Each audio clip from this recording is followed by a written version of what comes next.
الحمد للہ رب العالمین والصلاة والسلام علی اشرف الانبیاء والمرسلین وعلی آلہ الطیبین واصحابہ الطاہرین اما بعد فاعوذ باللہ من الشیطان الرجیم بسم اللہ الرحمن الرحیم انا اکرمکم عند اللہ اتقاکم صدق اللہ العظیم وصدق رسولہ النبی الکریم الامین المکین الرؤوف الرحیم قال اللہ تبارک و تعالی فی شان حبیبہ مخبرا وآمرا ان اللہ وملائکتہ یصلون علی النبی یا ایہا الذین آمنوا صلوا علیہ وسلموا تسلیما اللہم صلی علی سیدنا و مولانا محمد وعلی آل سیدنا و مولانا محمد وبارک وسلم وصلی علیہ الصلاۃ والسلام علیک یا رسول اللہ وعلی آلک و صحابک یا حبیب اللہ۔ تمام تعریفیں اللہ تبارک و تعالیٰ کے لیے ہیں جو خالق کائنات بھی ہے، مالک شش جہات بھی، جو احد بھی ہے، صمد بھی ہے، جس کی شان لم یلد بھی ہے ولم یولد بھی۔ لا تعداد عدیہ درود و سلام بارگاہ سید الانام، شفیع رحمت، والی امت، شاہ خوباں، جان جانا، شہنشاہ حسینہ، سید سربراں، سیاہ لا مکاں، تتمہ دوراں، سرخیل زہرہ جمالاں، رازدان ماؤہا، شاہد ماتغا، صاحب علم نشرہ، معصوم آمنہ، احمد مجتبی حضرت محمد مصطفیٰ صلی اللہ علیہ وآلہ وصحبہ وبارک وسلم کی دربار ناز میں اپنی عقیدتوں، ارادتوں، محبتوں کا خراج پیش کرنے کے بعد آپ حضرات جانتے ہیں آج شوال المکرم کا پہلا جمعۃ المبارک ہے۔ رمضان کے ساتھ لگتا ہے نمازی بھی رخصت ہو گئے۔ اللہ نے قرآن میں فرمایا یا ایھا الذین آمنوا استجیبوا للہ وللرسول، جب اللہ اور اس کا رسول تمہیں بلائے تو کیا کرو؟ فوراً آ جایا کرو۔ یا ایھا الذین آمنوا استجیبوا للہ وللرسول اذا دعاکم لما یحییکم، اگر تم ابدی حیات چاہتے ہو، یعنی کبھی نہ ختم ہونے والی زندگی چاہتے ہو، تو جب تمہیں اللہ اور اس کا رسول بلائے تو فوراً آ جاؤ۔ تو اب رسول کا بلانا خدا کا بلانا ہے۔ اب دیکھنا یہ ہے کہ جو لوگ محبوب علیہ السلام کے بلانے پر اور خدا کے بلانے پر حاضر ہوتے ہیں، ان کو اللہ تعالیٰ ابدی حیات نصیب فرماتا ہے، نہ مٹنے والی زندگی عطا فرماتا ہے، ان کی زندگیاں ختم ہی نہیں ہوتی۔ اب آپ حضرات جانتے ہیں ہمارے ارد گرد کوئی بندہ فوت ہو جائے نا، اس کے فوت ہوتے ہی سب سے پہلے اس کا نام ختم ہوتا ہے، کہتے ہیں جنازہ اٹھاؤ، بندے کا نام ختم ہو جاتا ہے، پھر وہ جنازہ آ جاتا ہے، پھر قبرستان میں لے جاؤ، تدفین کرنے کے بعد اگر کوئی تازی قبر پہ جا کے سوال کرے یہ قبر کس کی ہے تو کسی کو پتہ نہیں ہوتا، تھوڑی دیر کے بعد ہی یہ قبر کس کی ہے۔ لیکن جنہوں نے اللہ اور اس کے رسول صلی اللہ علیہ وسلم کے بلاوے پر لبیک کہا ہے، صدیاں بیت گئی ہیں، حضرت بہاؤالدین زکریا کو دنیا آج بھی جانتی ہے، حضرت بابا فرید الدین گنج شکر کو دنیا آج بھی جانتی ہے۔ وجہ کیا ہے کہ انہوں نے اللہ اور اس کے رسول صلی اللہ علیہ وسلم کے بلاوے پر لبیک کہا ہے، اللہ تبارک و تعالیٰ نے ان کو دائمی حیات نصیب فرما دی ہے، کبھی نہ ختم ہونے والی زندگی عطا فرما دی ہے۔ اللہ تبارک و تعالیٰ نے قرآن مجید برہان رشید میں ارشاد فرمایا ان اکرمکم عند اللہ اتقاکم، اللہ کے نزدیک جو سب سے زیادہ قریبی ہے وہ متقی ہے، تقوی والا اللہ کے زیادہ قریب ہے۔ فرمایا ان اولیاءہ الا المتقون، بے شک وہ ولی ہیں جو تقوی پر فائز ہیں، اور جو تقوی پر فائز ہیں الخلاء یومئذ بعضهم لبعض عدو الا المتقین، قیامت والے دن ان کی دوستی کام آئے گی، باقی سب دوستیاں دشمنی میں بدل جائیں گی۔ تو پتہ چلا لمبے لمبے وظیفے پڑھنا بھی جائز ہے، لیکن اصل ولایت تقوی ہے۔ اور تقوی کس چیز کو کہتے ہیں؟ میرے جان جانا جان کائنات مصطفیٰ جان رحمت صلی اللہ علیہ وسلم نے فرمایا تقوی کی تعریف یہ ہے جس جگہ اللہ نے فرمایا چلے جاؤ وہاں بندہ نظر آئے، جہاں سے منع کیا ہے وہاں سے رک جائے، اس کو تقوی کہتے ہیں۔ سادی سی تعریف ہے، یعنی جہاں سے حکم ملا چلے جاؤ پہنچ جاؤ، اور جہاں سے روکا ہے رک جاؤ، اس کو تقوی کہتے ہیں۔ تو گناہوں سے بچنا یہ تقوی ہے، اللہ کے قریب ہونا یہ تقوی ہے، تقوی ہی ولایت کا نام ہے۔ اب کوئی بندہ کہے میں نماز تو پڑھتا ہوں مگر گناہ نہ چھوڑے، میں روزے تو رکھتا ہوں مگر مسجدوں کو صرف روزوں تک آباد رکھے، بعد میں اعتکاف والے بھی عید والے دن نماز چھوڑ دیتے ہیں۔ یہ سارے معاملات سوچنے کے ہیں۔ یہ تقوی تو ہر وقت جو کیفیت ہے، تقوی کی ایک تعریف یہ بھی ہے کہ جس بندے کے ذہن میں یہ کیفیت بیٹھ جائے میرا رب مجھے دیکھ رہا ہے، یہ بھی تقوی ہے۔ اب آپ دیکھتے ہیں نا، کسی آپ ادارے میں جائیں بعض جگہ پہ تو وہاں لکھا ہوتا ہے کیمرے کی آنکھ آپ کو دیکھ رہی ہے۔ جب کوئی بندہ دیکھ لیتا ہے نا کہ کیمرے کی آنکھ دیکھ رہی ہے تو وہ چوری کا گناہ نہیں کرتا۔ اگر کسی کے دل میں اپنے باپ کا احترام ہے، اخلاقیات کے دائرے میں رہتا ہے اور باپ سے شرم محسوس کرتا ہے تو وہ باپ کے سامنے سگریٹ نہیں پیتا۔ سگریٹ وہی پیتا ہے جو بے شرم اور بے حیا ہوتا ہے۔ باپ کے سامنے سگریٹ وہی پیتا ہے جو بے شرم اور بے حیا ہوتا ہے۔ حیا والا تو نہیں کرتا نا، کیوں؟ کہتے ہیں میرے ابا کی آنکھ دیکھ رہی ہے، تو ابا کی آنکھ سے گناہ سے بچا جا سکتا ہے، کیمرے کی آنکھ سے چوری کے گناہ سے بچا جا سکتا ہے، ڈکیتی کے گناہ سے بچا جا سکتا ہے۔ تو پھر جس کی نظر میں یہ ہو میرے خدا مجھے دیکھ رہا ہے، تو کتنا وہ گناہوں سے بچنے والا ہوگا۔ تو اب کوئی بندہ کہے جی مجھے نزلہ ہو گیا ہے، ایس کریم بھی کھاتا رہے، برف کے گولے بھی چوستا رہے اور کہے نزلہ ٹھیک نہیں ہو رہا، تو اس کو کہا جائے گا علاج کرو گے، کیونکہ عربی کا ایک مقولہ ہے الوقایۃ خیر من العلاج، یہ جو پرہیز ہوتا ہے یہ علاج سے بہتر ہوتا ہے۔ تو عزیزان محترم، ہماری لغت میں عید کسی اور چیز کا نام ہے۔ مولا کائنات حضرت علی کرم اللہ وجہ الکریم سے کسی نے پوچھا حضور عید کس کو کہتے ہیں؟ فرمایا جس دن کوئی بندہ اللہ کی نافرمانی نہ کرے، سارے دن فرمائے برداری میں اللہ کی اطاعت اور اس کے رسول کی فرما برداری میں گزار دے، اس شخص کے لیے وہ دن عید کا دن ہوتا ہے۔ اب عید والے دن ہی لوگ دنیاوی کاموں میں مصروف ہو جاتے ہیں، نمازوں کو ترک کر دیتے، پھر عید تو نہ ہوئی۔ عید تو مولا کائنات حضرت علی کرم اللہ وجہ الکریم سے پوچھئے، وہ فرماتے جو دن عبادت میں گزرے، جو دن نافرمانی میں نہ گزرے، جو دن اللہ کا ذکر کرتے ہوئے گزرے، وہ عید کا دن ہوتا ہے۔ تو پتہ چلا عید کا دن روز بھی منایا جا سکتا ہے اگر بندے کو پتہ ہو کہ عید کہتے کس کو ہے۔ تصوف کے بہت بڑے امام ہیں جن کا نام حضرت ابو الحسن خرقانی رحمۃ اللہ علیہ ہے، اپنے آستانے پر جلوہ فرما ہے، مریدین کی چاہنے والوں کی پوشاک کی لائن لگی ہوئی ہے، آپ اپنے دیوانوں اور پروانوں میں بیٹھے ہوئے ہیں۔ یہی ابو الحسن خرقانی وہ ہیں جو سلطان محمود غزنوی کے بھی پیر ہیں۔ یہ کوئی عام شخصیت نہیں ہے، یہ وہی حضرت ابو الحسن خرقانی ہیں۔ ان کی مجلس میں اللہ اللہ کا ذکر ہو رہا تھا تو ابن سینا جو طبیب ہے، حکیم ہے، وہ ان کی مجلس میں پہنچ گیا۔ اس نے دیکھا کہ آپ اور آپ کے مریدین اللہ اللہ اللہ کا ذکر کر رہے ہیں۔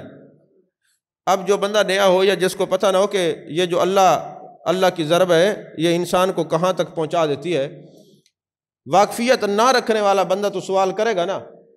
اقبال کہتے کھلتے نہیں اس کلزم خاموش کے اسرار، جب تک تو اسے ضرب کلیمی سے چیر نہ لے۔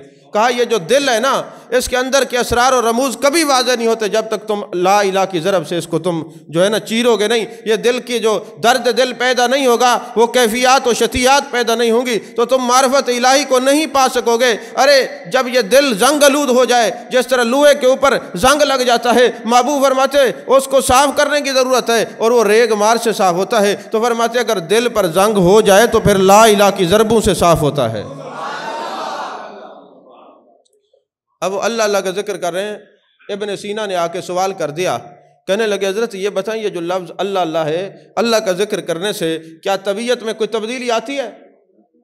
آپ نے فرمایا اے خر چیت دانی، فرمانے لگے گدھے تو کیا جانے اس رمز کو، اے خر چیت دانی تو کیا جانے اس بات کو۔ ظاہر سی بات ہے اگر کسی کو مجلس میں کہہ دیا جائے تو گدھا ہے تو اس کے تو چہرے پر اثرات ہوں گے نا، غصے کے کہ خوشی کے اثرات ہوں گے؟ غصے کے ہوں گے نا، تبدیلی آئے گی۔ اب وہ بڑے ان کے اوپر عجیب کیفیت ہوئی کہ حضرت نے لحاظ نہیں فرمایا، اتنے مریدین بیٹھے ہوئے تھے، میں نے سوال کیا کہ یہ لفظ اللہ اللہ کہنے سے کیا طبیعت میں تبدیلی آتی ہے؟ تو انہوں نے مجھے فرمایا گدھے تو کیا جانے اس بات کو۔ جب لوگ چلے گئے تو ہاتھ جوڑ کے کہتے ہیں حضور عجیب بات ہے، آپ نے لوگوں کا لحاظ نہیں کیا اور مجھے گدھا کہہ دیا۔ آپ نے فرمایا میں نے جب گدھا کہا، لفظ گدھا بولا، تیری طبیعت میں تبدیلی آئی؟ نہیں سمجھے؟ انہوں نے کہا جی بالکل ضرور آئی۔ فرمایا مخلوق میں سے ایک خسیس سے خسیس جانور کا نام تیرے اوپر بولا جائے تو تیری طبیعت میں تبدیلی آتی ہے، تو پھر احکم الحاکمین کا نام بولا جائے، اللہ اللہ کیا جائے تو پھر تبدیلی کیسے نہیں آتی؟ دل مزکا مصفا اور مجلہ ہو جاتا ہے۔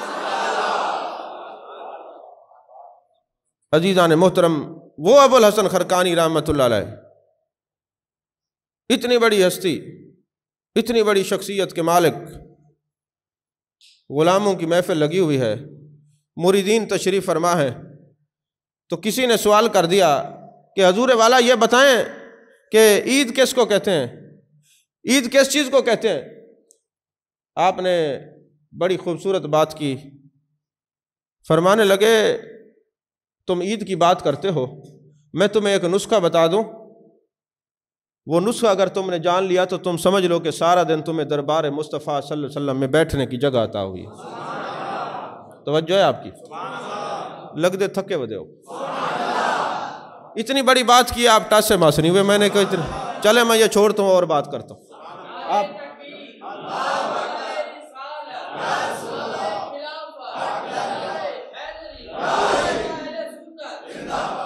چلیں آپ کو ٹائم دیتے، آپ اپنی نیند پوری کر لیں، میں آگے بات کرتا ہوں کہ اگر دیکھنا ہو کہ سارا دن ہمارا محبوب علیہ السلام کی معیت میں گزرا ہے، قرب میں گزرا ہے، تو کیسے پتہ چلے گا؟ حضرت ابو الحسن خرقانی رحمۃ اللہ علیہ فرماتے ہیں جس دن کوئی بندہ کوشش کے باوجود بھی گناہ نہ کر سکے، اس دن اس نے سارا دن جناب رسالت مآب صلی اللہ علیہ وسلم کی معیت میں گزارا ہے۔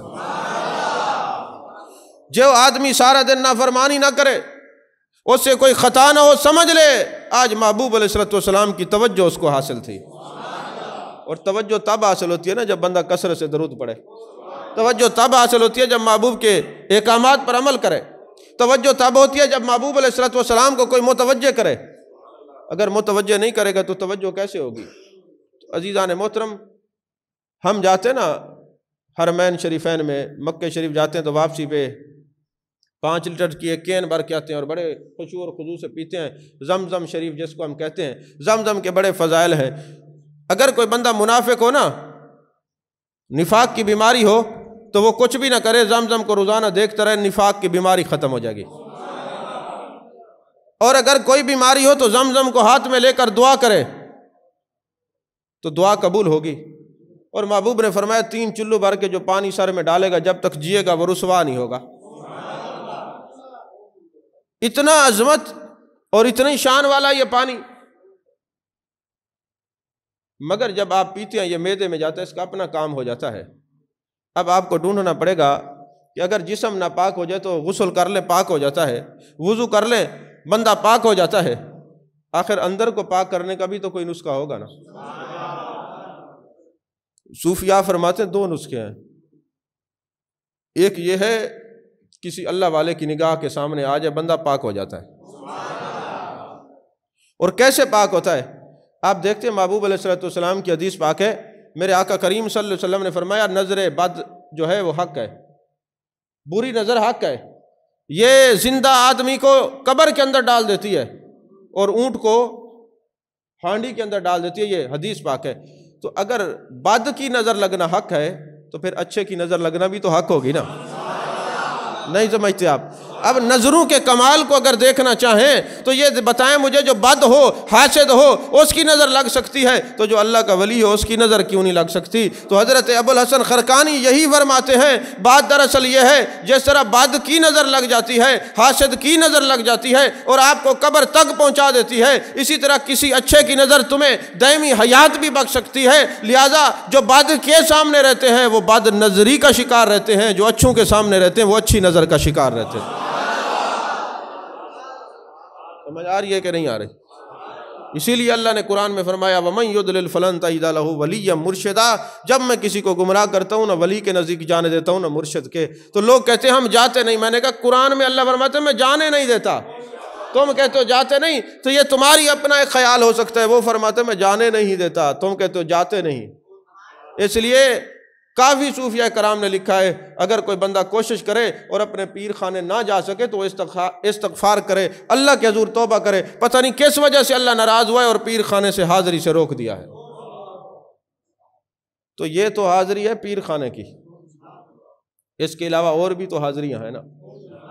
بہرحال اور طرف چل پڑیں گے تو بات تبدیل ہو جائے گی۔ جو میرا موضوع ہے تقویٰ پر میں بات کرنے لگا ہوں تو وقت بھی مختصر ہوتا ہے۔ تو اب وہ جو زہری طور پہ پانی تو جسم کو پاک کر دیتا ہے، تو اب باطن کو پاک کرنے کے لیے دو چیزیں ہیں، ایک شیخ کی نگاہ سے بندہ پاک ہوتا ہے اور دوسرا یہ جو آنسو ہے نا یہ پاک کر دیتے ہیں۔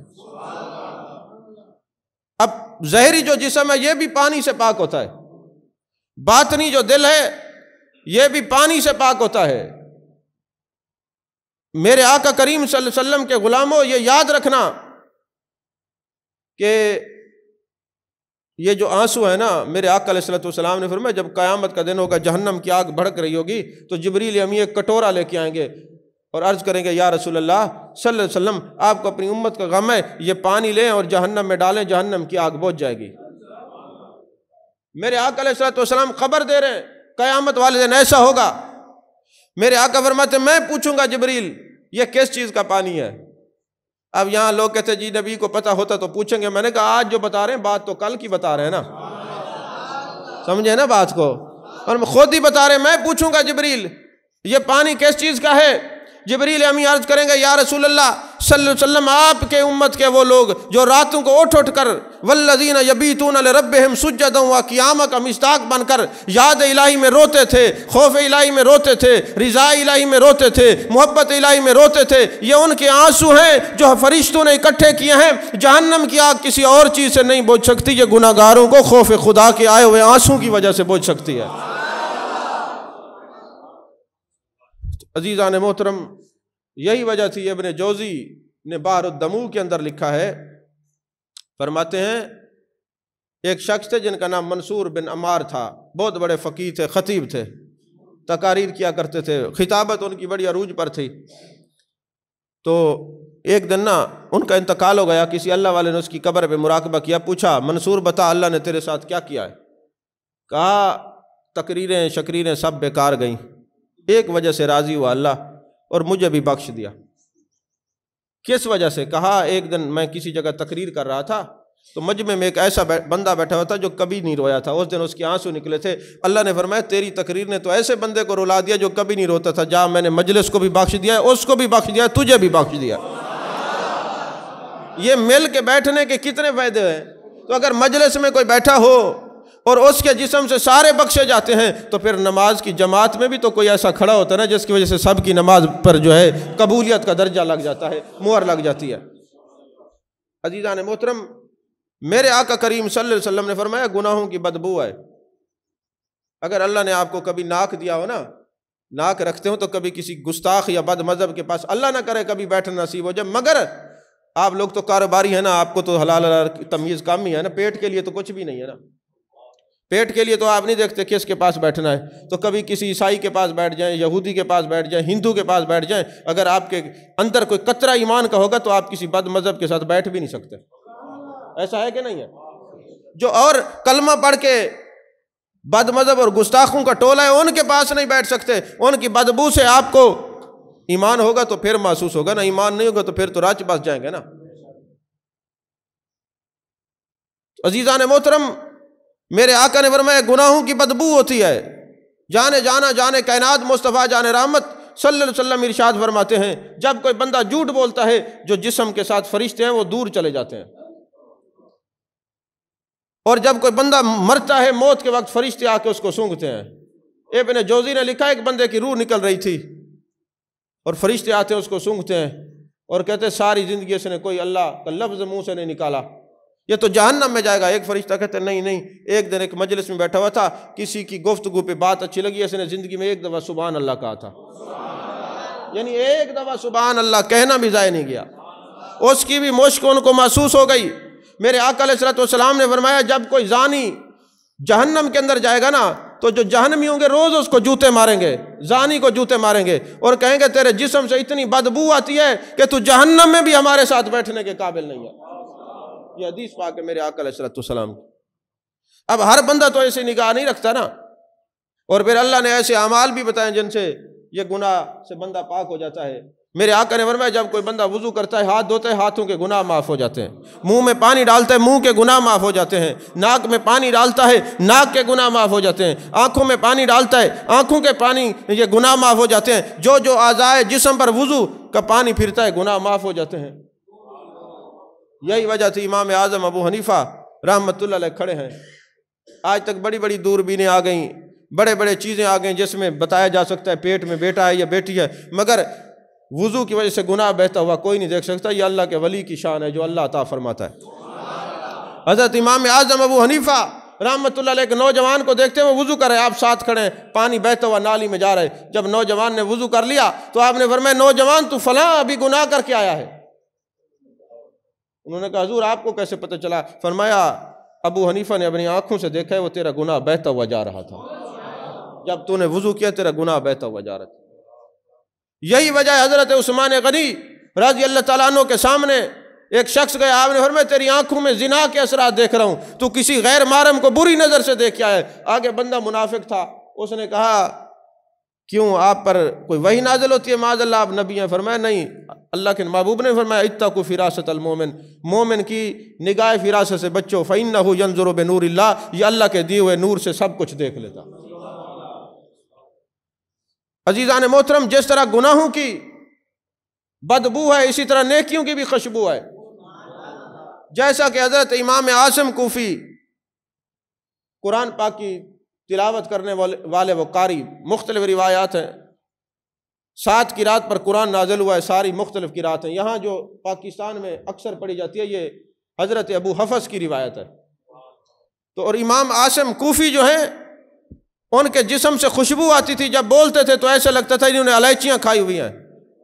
ایک دن لوگوں نے پوچھا امام عاصم کوفی بتا تیرے منہ سے خوشبو کیوں آتی ہے؟ فرمایا میں اتنا قرآن پڑھتا ہوں۔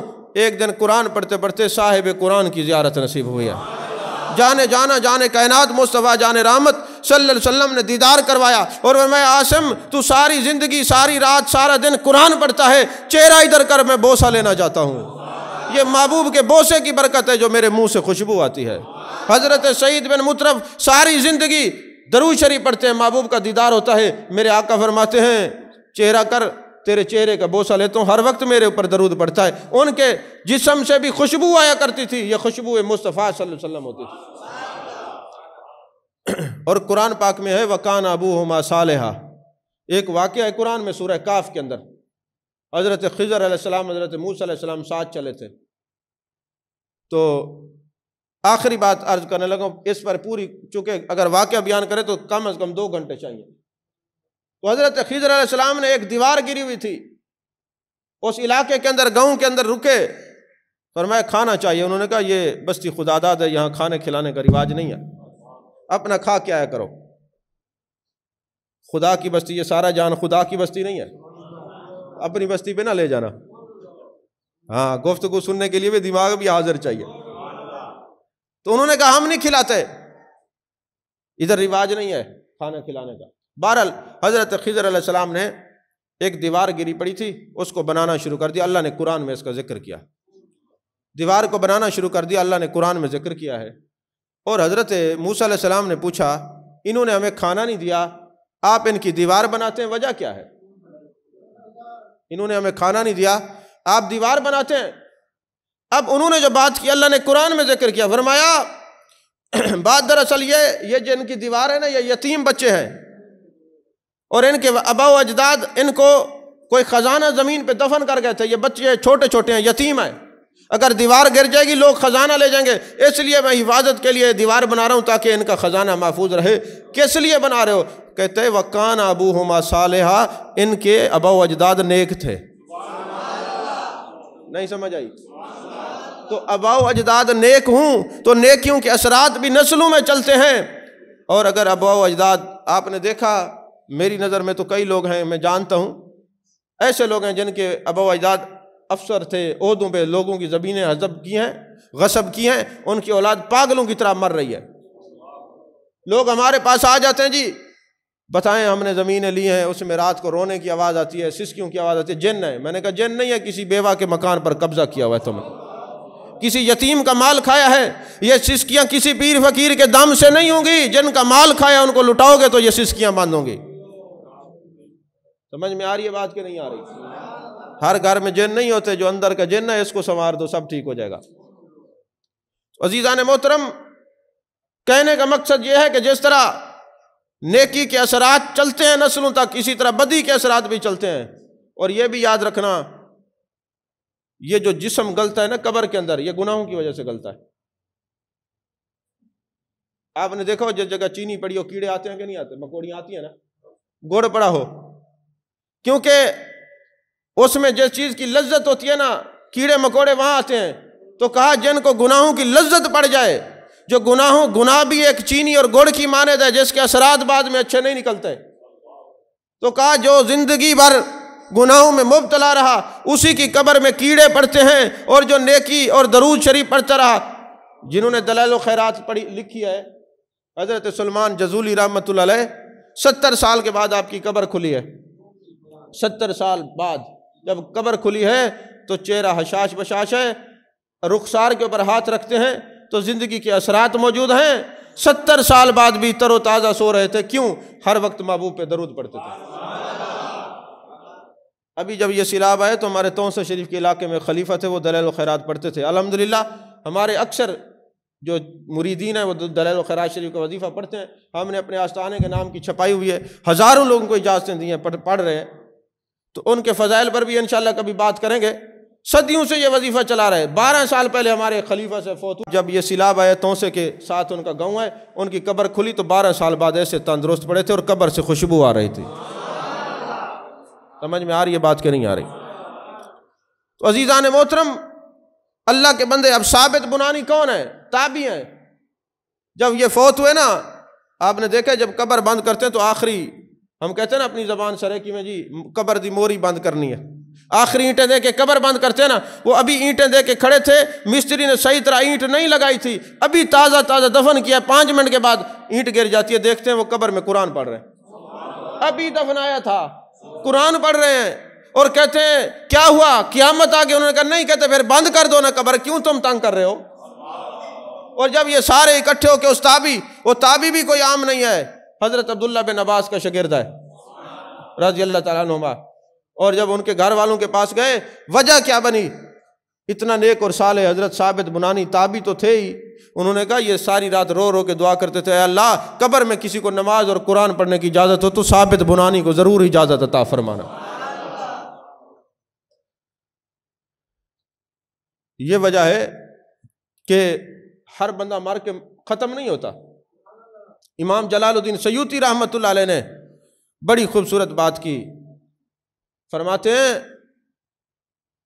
مصر کے اندر ایک بہت بڑی ولیہ تھی جس نے ساری زندگی پردے میں رہ کر سیدہ طیبہ طاہرہ عابدہ عالمہ فاضلہ کاملہ رادیہ مردیہ خاتون جنت سلام اللہ علیہ کے نقش قدم پر چلنے والی تھی. پتہ چلا کہ ہمارے علاقے میں، اور امام مقدسی نے بغداد کا لکھا ہے کہ وہ مائی بغداد کی تھی. فرماتے ہیں کہ جب وہ فوت ہوئی نا، فوت ہونے لگی تو کسی نے کہا بی بی آپ تو نیک اور صالحہ خاتون ہیں، اللہ کی مقبول بندی ہیں، یہاں ایک ایسا آدمی رہتا ہے جو کفن چوری کرتا ہے، کفن چور ہے. اب چونکہ وہ مقبول تھیں، بارگاہ خدا بندی میں ساری زندگی پردے میں رہتی تھیں، تو دل میں خیال پیدا ہوا کہیں مرنے کے بعد یہ میرا کفن نہ کھینچ لے، میں بے پرد نہ ہو جاؤں. اس عالم کے اندر اس نے اپنی نکرانی کو کہا جاؤ وہ جو چور ہے نا اس کو بلا کے لاؤ۔ اب ظاہر سی بات ہے اللہ کے جو بندے ہوتے ہیں مشہور تو ہوتے ہیں نا، معروف تو ہوتے ہیں، چھپے ہوئے نہیں ہوتے، کیونکہ اللہ نے فرمایا ان الذین آمنوا وعملوا الصالحات سیجعل لهم الرحمن ودا، ایسے لوگوں کو میں چھپنے نہیں دیتا، ان کی محبتیں خاص خاص دلوں میں بٹھا دیتا ہوں، ہر دل میں نہیں۔ اب وہ مشہور تھی، وہ لے کے آئے پردے کے عالم میں، بی بی نے پوچھا سنا ہے تو کفن چوری کرتا ہے؟ جی بی بی کفن چوری کرتا ہوں۔ کہا مجھے پتہ چلا ہے چاند دن بعد میں دنیا سے جانے والی ہوں، یہ لے 20 دینار لے لے، میرا کفن چوری نہ کرنا۔ اس نے کہا میں الو کا پٹھا ضرور ہوں لیکن اتنا بھی نہیں ہوں، میں ولیوں کی قدر کو جانتا ہوں، میں تو نہیں کفن اٹھاؤں چوری کروں گا، آپ کا مہربانی کرے۔ اس نے کہا نہیں لے جاؤ، یہ میں تجھے ہدیہ دے رہا ہوں، میرا کفن نہ چرانا۔ اب وہ 20 دینار دے کے آیا نا، جب بیوی کو دیے تو 20 دینار دے کے اس کی بیوی نے پوچھا کہاں سے آیا؟ یقین کریں اگر مرد کی کمائی حرام کی ہو نا تو عورت کو بھی خیال اچھے نہیں آتے، برے ہی خیال آئیں گے، وہ اس میں جو ہے پہلے ہی بیٹھی ہوگی بے ایمانی کرنے کے لیے۔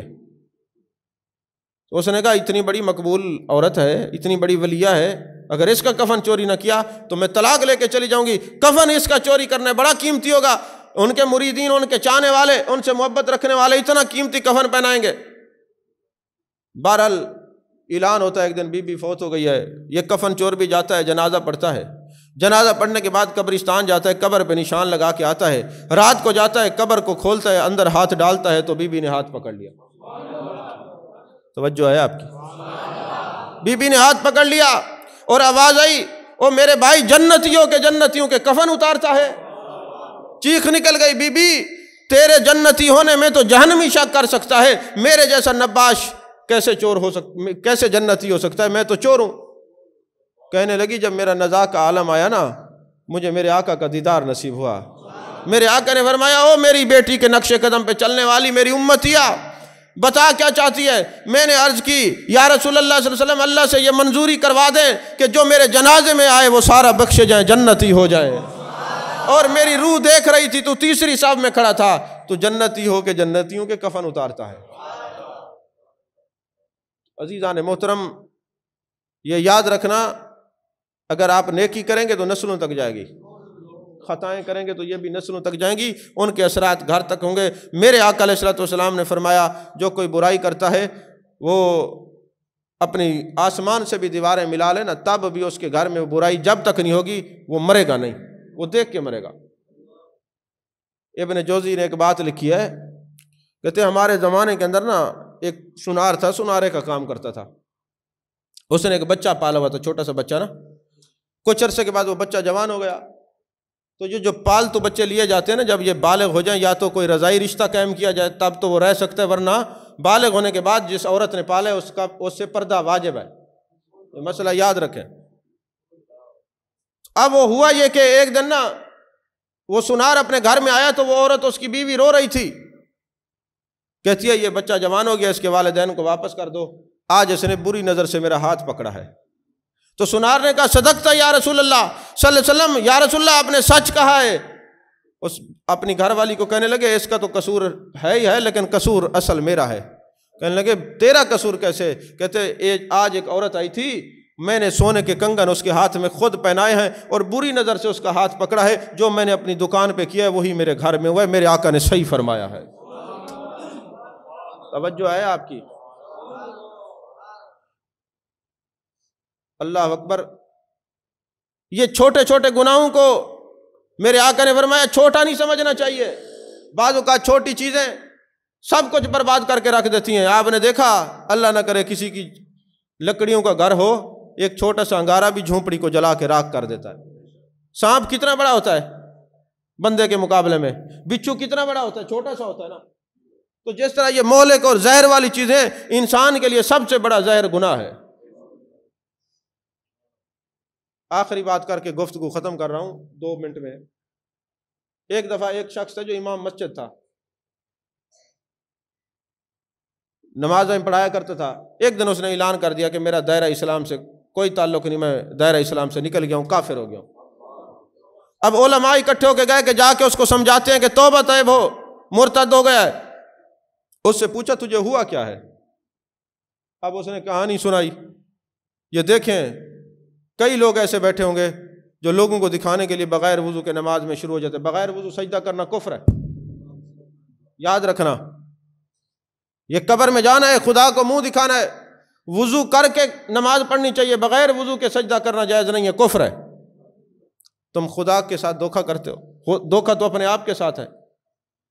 اب ہوا یہ، پوچھا ہوا کیا ہے تجھے، تو کس لیے کافر ہو گیا؟ اس نے کہا بات دراصل یہ ہے، ایک دن میں صبح بیٹھا ہوا تھا، نماز کا ٹائم تھا، صبح کا وقت تھا، مجھے نیند آ گئی۔ جیسے یہ پلر ہے نا، یہ مسئلہ یاد رکھیں، جن لوگوں کو نیند آتی ہے پلر کی ٹیک لگا کے نہ بیٹھا کریں۔ جس آدمی نے ٹیک لگا کے ایک جھونکا بھی نیند کا آ گیا، اس کا وضو ٹوٹ جاتا ہے۔ اکثر میں یہ کہتا بھی رہتا ہوں، اور اکثر ایسا ہوتا ہے کہ لوگ جو ہے نا بیٹھے اس لیے ہوتے ہیں ٹیک لگا کے، بعد میں ان کو ایک ہی جھونکا آیا نا تو اس کا وضو ٹوٹ جاتا ہے۔ اور جو لوگ مسجد میں کھڑے ہوں نماز میں یا گھر میں، نماز کے اندر ان کو ہنسی آ جائے، جس کو کہا کہتے ہیں، ہنسی کی آواز اتنی ہو کہ خود سن لیں، نماز بھی ٹوٹ جاتی ہے، وضو بھی ٹوٹ جاتا ہے۔ یہ بھی مسئلہ یاد رکھیں، اکیلا نماز پہ فرق نہیں پڑتا۔